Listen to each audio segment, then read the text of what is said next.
Welcome to Coached Soul, a podcast for a better you. Your host, Steve Hudgens, is a licensed professional counselor. On a non-emergency basis, you may contact them at area code 918-280-8690 or coachsoul.com to provide them with new topics, feedback, or to request an appearance on the show. And now, here's your host, Steve Hudgens. Hey, welcome back to Coach Soul again. What a great topic about children and being able to talk about how do we communicate with those. And Kenya, thank you for your examples last week. That really enhances the conversation. You know, we left it off about helping choices and hurting choices and the impact of that child. And we grow up with these wounds, whether it's mother-father wounds, it's guardian wounds, it's people wounds. It's learning how do we get out of there. And I think that's a great segue to a point about how do we create boundaries within our communication. Beautiful. What do you think about boundaries in communication? What does that mean, Kenya? Can you help our listeners to understand when I say boundaries in communication, it's more than just saying the word no? 100% is the frequency that you're holding yourself. Because if someone sees that you say no, but if they keep dinging, eventually you say yes, that's not a no. It's holding yourself into this, I matter, and this is my new me, and every second of every day, I am so conscious that this is my line in the sand. I am doing me and you are doing you. Your tone will change. It's not just no. No. Or it's not even no. Maybe I'm not doing this. I'm doing that. I'm being this way. I'm not being that way. And then you be. And then you retrain the people around you that you mean business. When I think about boundaries, I think about guardrails on the road that keep us from deterring and hitting head-on collision traffic. When I think about boundaries, it's a set of guidelines for ourselves to be mindful about how our words impact one another. And it's learning not only with each other, but the communication that we have with ourselves, which is an upcoming podcast about our internal dialogue. And what does that look like? How do we fight it? So when I think about examples of communication boundaries, it's respecting your personal space. Be careful about offensive language or sensitive topics. But in our communication with boundaries, it's funny because in couples counseling, I talk to them about being able to have very clear and concise communication. Because a lot of times, how much do women or men assume you know what I'm talking about? They don't know. Right. They don't know. But here's the thing, Steve, is boundaries the gates that you see? No, it's energetic. So Correct. When I hear my clients and friends saying, I've been telling him, I've been telling the kids, but you're not being, like they can sense in your voice that you want respect, but you're not respecting yourself. Right. That's what I'm saying is the way you be first. Energetic boundaries means this is my new me. It's not just a bunch of words. I told him 1,000 times. I told them this and they still Well, who is telling them that? It's the energy behind your words. They know you don't mean it unless you do mean it. And then they will also know. Well, that's funny that that's funny you mentioned that, Kenya, because I've gotten permission from this couple. Okay. And we were in discussion, and one of the things that he was coming in from the restroom, he had not reached the room. I said, "How's your week been?"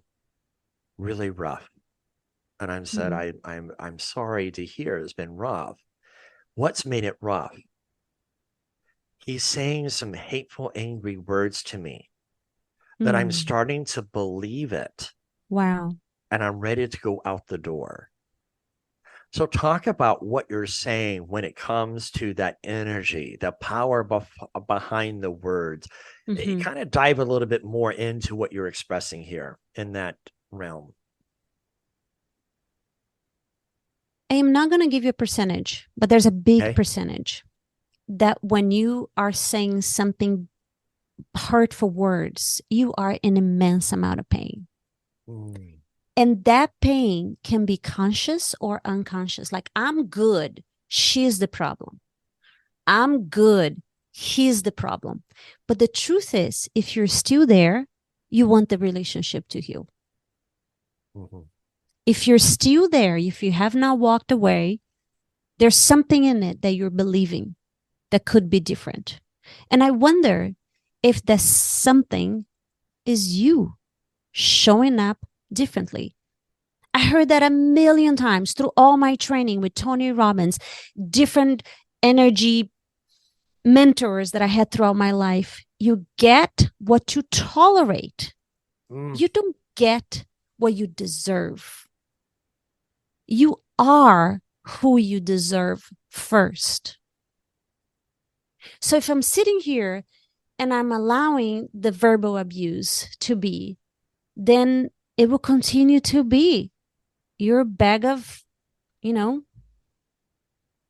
was about to say bag of trash. That's, like you're just receiving the trash from somebody else.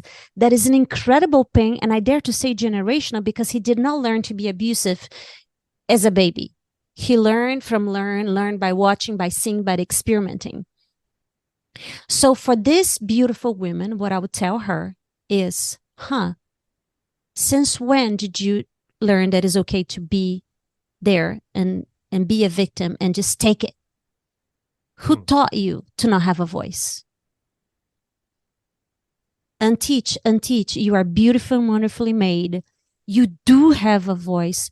Show it. And then I wonder if and when she's like, no more. I will not be talked like this. I wonder if he will walk away or change. Oh, she's not taking this anymore? What am I going to do? All on a subconscious level. The problem with that, though, that I come to seeing in the dynamics, because when I did speak to her, I brought out in the session, how much do you love yourself? And she has a difficulty in loving herself. There's no love, there's no worthiness going on. There's zero. So when you think for this beautiful woman, what I would tell her is it's not about the words. Right. This is all somatic work. The work that needs to be done is the work in your body for you to feel deserved of love. This woman has been so used to not feel love that if she's in front of me instead of you, I would say, do you believe you're worthy? And she might say yes, because that's the right answer. Okay. But do you believe it? But then I would say, do you feel worthy? And she would say, absolutely not.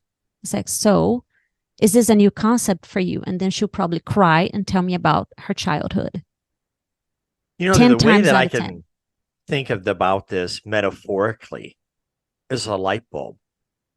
How bright you are makes the room enjoyable. Too bright, it's too intense. Too dim, you're inviting trouble. But if you create a light about who you are in the presence of others, that's the energy that we're bringing out to the other people. If you don't have a positive self-confidence of self, love, worthiness, it comes out in projection of your frequency of your 100%. Words. 100%. And you're teaching the other person how to communicate back to you again. Yeah. And you're putting out what you're getting back. And so we have to double check, do we love ourselves? Another female client. How is the world reflecting? How is the world around me reflecting if I am in self-love or not. Right. And Steve, I really want my girls to hear. Is that okay if I call them my girls? Hello, girls. Go for it. Yes. Girls. Okay. I want you to hear this. If the answer is the world is not reflecting, my world is not reflecting, then it's not for you to be in cocoon, sad and depressed. It's for you. What is the one nugget? Because that's how we need an elephant. But one bite at a time. What is the one most obvious step that is in front of you that would reflect more life within you? And it could be grounding. I'm going to take 30 seconds and I'm going to go outside and I'm going to lift my arms in the sun. And I don't care if my neighbors think I'm crazy. And tears might roll off your face like it did to me when I started this work. Like, wow, I am here. Like back into your body, claiming you.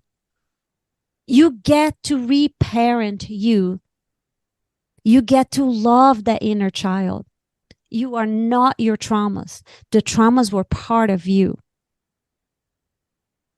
And with this new frequency that it changed just like that, you make a different choice. By your being. You be first, then you speak. When I think about what you're saying, it's important in how we create the dialogue within ourselves before it gets projected. But in that internal dialogue, which is another podcast that's coming up about the internal dialogue, it's how do we view ourselves? You know, some women say, well, I'm afraid to be alone, so I'm going to stay in this relationship.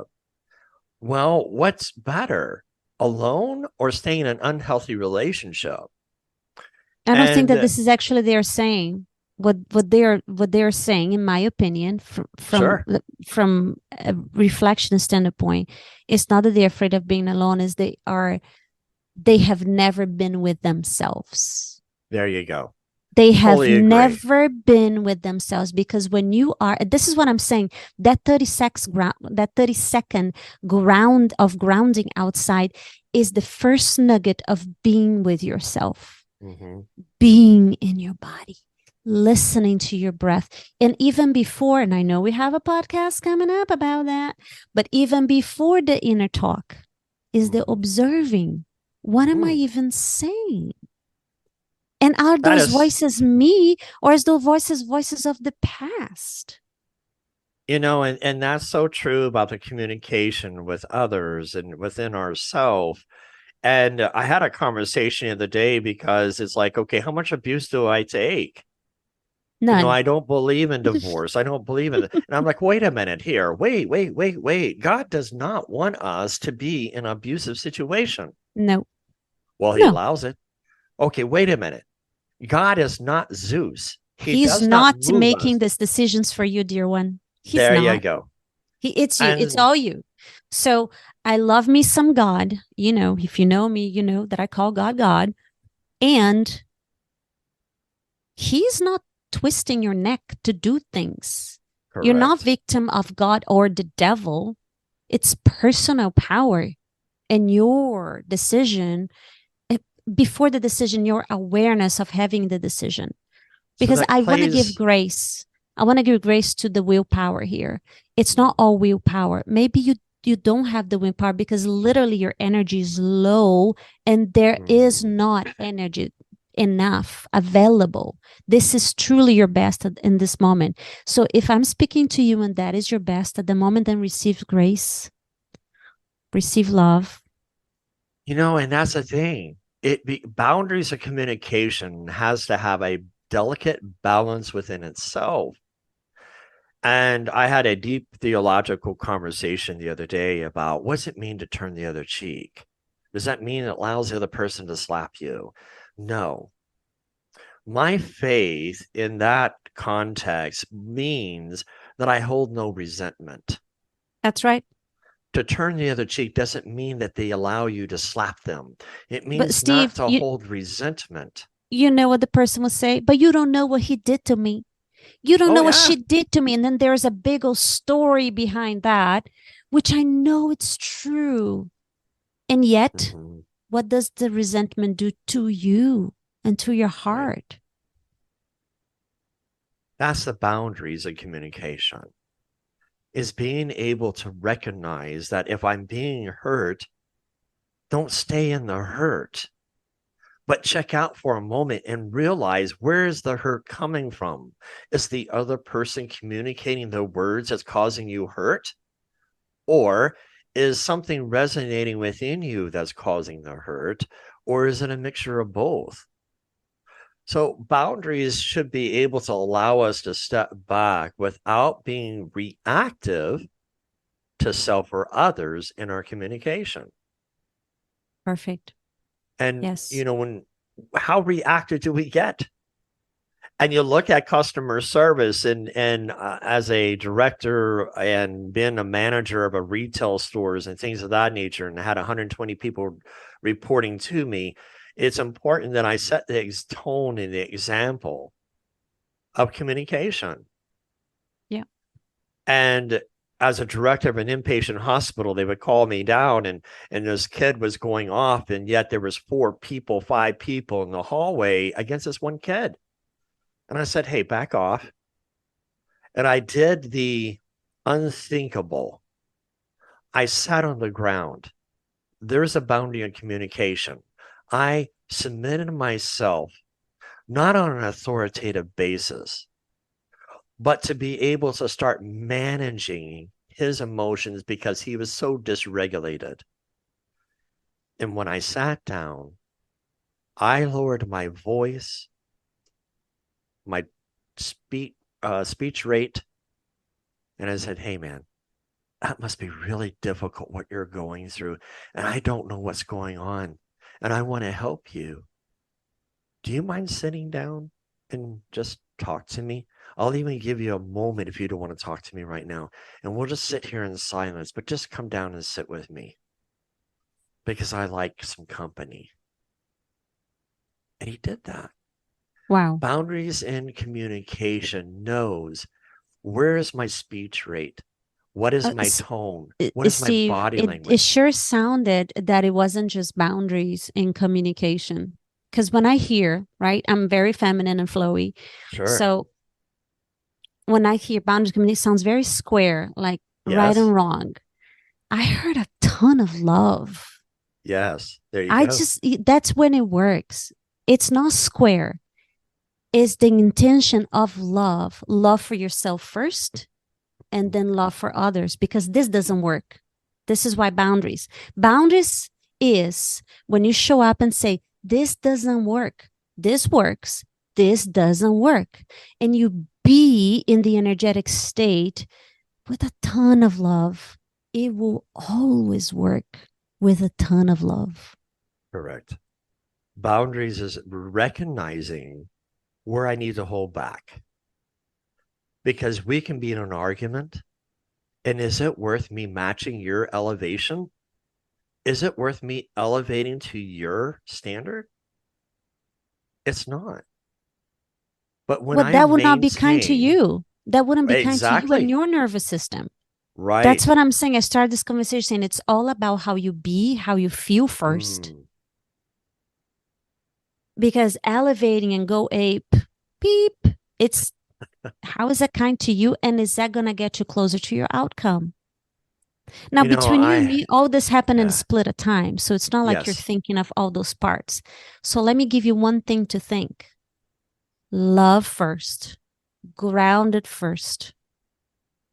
And then you offer, this is my truth. This is it. The end. There's nothing to discuss. Here's the problem that I see coming in. And I see it all the time, because when I start therapy, I do things a little different in my therapy. Typically, I'll ask a person, who are you? Without labels. I know you're a dad. I know you're a mom. I know you're a steel worker. I know you're a doctor. I know you're a Major League Baseball player. I know these things about you, but who are you? The labels. We strip these if we strip these away, then I help them simultaneously work on identifying who they are, so that we can go back into their trauma to recognize That's not who they are. There's something greater and better about their trauma. And that's a communication level of understanding who we are. But as a faith-based person, I am because he is. I am in his name. And our culture doesn't understand the weight of a name. We really don't understand the communication of a name. What does Steve mean? It means crown of life. What does Kenya mean? And it's all these, what does the weight of our words carry in our communication? You will be surprised, Steve, how there's a huge awakening of that, which comes with my work, the vibration and the energy of everything, the energy of the breath, the frequency of all the words. I call it the spells, and that's not witchy, right? English word is, when I was teaching my 4 or 5-year-old to spell, it's spelling for a reason. It just dialed on me because it hit me, because it's not the word in Portuguese. It's not that. It's soletrar. In English, is spelling. It's like, wow, you're literally spelling. The weight, there's an energetic carrier of everything you say by the word itself. You add that the tone, you add the word with the tone, is everything. I see an awakening. And it starts with us. Starts with Ken, start with Steve, start with all the listeners right here. Just being aware, Right. Look it up and see how it makes you feel. Different words makes you feel different things. That's one of the things I really enjoyed about the movie Avatar. Mm-hmm. I see you. It's not just I see you. It's I see who you are and all that you are. And that's what I mean with communication and recognizing these boundaries. It's not me crushing your spirit or you crushing my spirit, or we allow each other to crush our spirit. It's being able to recognize, and that's one of the things that I hold space for a lot of my clients, is I hear this all the time. You're not judgmental. No. Why should I be? There's nothing for me to judge because I've been judged, but through the grace of God, I don't have that judgment anymore. So why should I pass that on to you? Just because we think differently, we experience things differently, doesn't mean that we're different. Mm-mm. It means that I hold space for you and your hurting world. And I want to show up and I want to be there to walk with you. 100%. And that's what podcast is all about with Coach Soul, about being a better you, that you and I share this information and helping people to understand who they are. And the frequency. I remember when it clicked for me, this judgment, because my first inclination is, no, I'm not. I'm total love. I love you. I love me. I love us. And what I notice is how much judgment I had in me for me. You're doing this right. You're not doing this right. You're falling short. You're this. And I had the frequency of judgment, but I didn't know I had. So I want to offer that to the listeners. By will, you want to say, I know you say, because if you listen to this, you're here to better yourself. You love people, you love yourself, right? You want to have a healthy relationship with everyone. So start by having it with yourself. So Kenya, we got about 3 minutes left in our podcast. And what you just shared is so powerful that oftentimes that I want to bring this out a little bit more for our listeners. It's so easy. And that's the reason why we were, this podcast is about boundaries in our communication. Again, it's not that square aspect. It's served in love. It's bathed in love. There we go. And where I hear what you're saying, can you, in the next 3 minutes, kind of help women to understand, men to understand, our listeners to understand, how did you make this change? You say you loved yourself, but you had the frequency of judgment. What helped you to get out of that mindset to make those changes? Without a shadow of a doubt, my children. I love them so much, like so much. And I knew that they were getting from me who they were being, they were getting from me, the primary caregiver. I cannot, just like on the last podcast, tell them to clean their room if my room is not clean. I wanted to give them a chance to be a purer human. That's the entire work that I do in Transcend, like coming back to your God-given design frequency. How can I want that for you if I'm not being with myself? I'm still in judgment. I keep letting myself down. I keep breaking my word. I say I'm gonna get there at 6, and I get there at 7, and then I beat myself down. And then I call Steve. I call my husband, and I say something, and I hang up. Oh, I can't believe I said that. And I start just chatting about bringing myself down. And just by noticing, truly noticing an awareness and breathing that forgiveness, the full accept, by saying it out loud, by will, knowing that I'm covered by the Holy Spirit, I love and accept myself just the way I am. I love and accept myself. I had this mantra going on until I actually loved and accepted myself just the way I am. And when I notice that I'm not in that moment, I'm like, that too, right there, I love and accept. But I just did right there, that thing. That was my best at that moment. I love and accept myself just the way I am. And literally my children, and I didn't notice that I would say that out loud, Steve. So my kids would do something and they're like, oh man, well, I love and accept myself just the way I am. We have to love. When it was my authenticity and my raw love for them. Like, I really want to offer this to them, but I know I can't. They cannot have it if in my home, my frequency is me putting me down. And I watch my clients blossom. True. I watch my mastermind just, I mean, they called me yesterday like, oh my gosh, the shift that happened in me during the weekend, it's stealing me. It's like it's going to last. And I offer her the truth that once you stretch, this is for you, listener. I know you are not in the retreat with me, but this is for you right now. Just in listening to this, if you stretched and something landed, it's a new truth. It's a new code in your brain.